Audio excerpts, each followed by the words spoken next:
Apple, l'entreprise qui a changé notre façon de communiquer, de travailler, de consommer la musique. Mais aujourd'hui, une question dérange. Et si la chute d'Apple avait déjà commencé? Dans cette vidéo, on plonge dans les signes qui montrent que la marque à la pomme pourrait bien perdre sa couronne. Souvenez-vous, 2001, l'iPod, 2007, l'iPhone, 2010, l'iPad. 3 produits qui ont redéfini 3 industries entières. Chaque keynote de Steve Jobs était un show.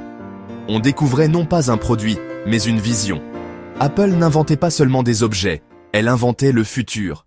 Mais depuis quelques années, les choses changent.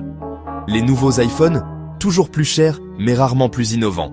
Les Mac, révolution M1, puis une série d'itérations. Les AirPods, même histoire. On ne parle plus de révolution, mais d'amélioration mineure. Apple est passé du statut de pionnier à celui de suiveur premium. Pendant ce temps, les rivaux s'en donnent à cœur joie. Samsung expérimente les écrans pliables. Huawei, malgré les sanctions, continue d'innover sur la photo. Xiaomi casse les prix tout en montant en qualité. Les jeunes générations, moins attachées au prestige Apple, se tournent vers des alternatives. Là où Apple dit « Attendez notre version », la concurrence dit « Essayez dès maintenant ». Consciente de cette stagnation, Apple mise sur ses services. Apple Music, Apple TV+, iCloud, l'App Store, mais là aussi, des limites apparaissent. Apple TV+, reste derrière Netflix, Disney+, et Amazon Prime. L'App Store est attaqué en justice pour monopole, avec des milliards en jeu. Ce qui devait sauver Apple pourrait bien se retourner contre elle. Les régulateurs du monde entier s'attaquent à la domination d'Apple.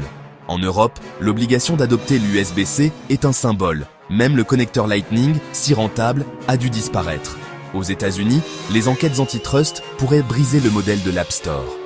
Apple n'est plus l'enfant prodige de la tech, mais le géant que tout le monde veut faire tomber. Alors, est-ce la fin? Pas si vite. Apple possède encore une force incroyable, un écosystème fermé mais addictif.